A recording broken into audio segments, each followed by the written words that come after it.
Thank you. Thank you, Mr. President, for inviting us to the White House.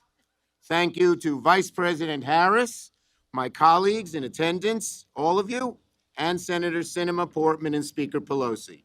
Now, for years, Americans were promised that an infrastructure bill was coming. Today, we're telling the American people that an infrastructure bill is finally here. Thank you, President Biden. At the start of this year, we told American families that we'd meet our challenges, the challenges of our time, with boldness and with courage. Now they're getting one of the largest infrastructure bills ever. To paraphrase one of my favorite former vice presidents, it's a big effing deal. There isn't a community in America, not a city, not a town or rural hub, that doesn't have some glaring infrastructure problem requiring immediate attention. Busted roads make it harder for people to get to work. Dilapidated schools make it harder for kids to learn. Overtaxed seaports and railways and airports make it harder for goods to get to market, hurting businesses, raising prices on consumers, and hurting our economy. If America is to compete in this century, we can't do it with an infrastructure that's stuck in the last century. This infrastructure bill will help us meet the challenges of our time, strengthen our crucial supply chains, and lay the foundation for another generation of economic prosperity. This bill can be summed up by a four-letter word: Jobs. Jobs, jobs, and more local jobs, more good-paying jobs, more union jobs. This bill will benefit every state, in very significant ways. In New York, my New York, major projects have been stalled for so long, like Gateway, the Cross Bronx Expressway, the 2nd Avenue Subway, I-81 in Syracuse, the Inner Loop in Rochester, will all have the ability to get going. And there are projects as important as these in every state across the country. Today's infrastructure bill will also begin the necessary efforts to prevent the worst of climate change, putting thousands of Americans to work by investing in resilience in our buildings, and crucially, beginning our task to make America's transportation system clean.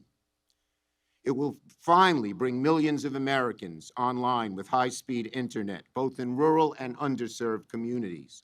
New York alone still has over 1 million households without access or a subscription to broadband.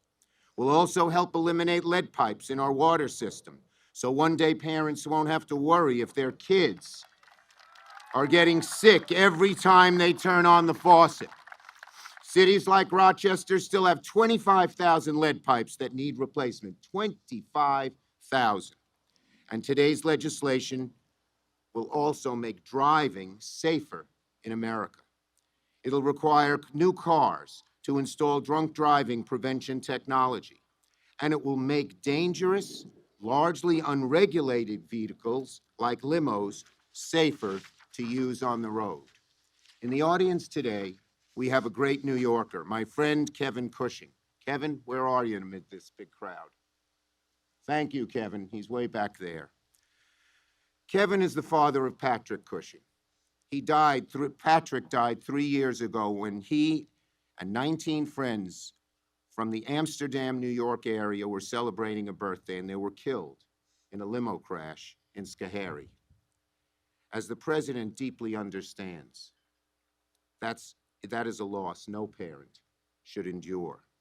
It was horrific, preventable tragedy stemming from outdated federal rules and loopholes that allowed dangerous limos to operate on the road unchecked.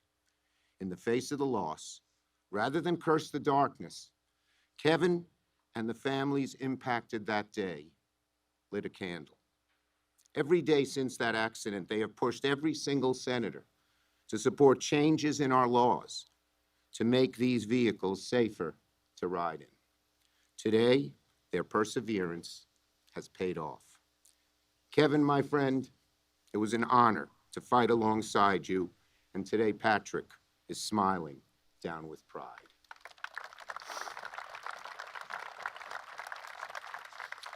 So, Mr. President, thank you for your leadership in achieving this long-sought goal on a bipartisan basis. The benefits go on and on. Thank you to all of my colleagues who pushed this infrastructure bill over the finish line, including our committee chairs and Speaker Pelosi, and everyone who reached across the aisle on this bipartisan achievement. Today's signing is a major and historic step forward, and we will keep working with you, Mr. President, to build on today's success by passing the rest of your Build Back Better agenda in the weeks ahead so we can keep our promises to help families achieve the American dream. Thank you, everybody. This is a great day for America.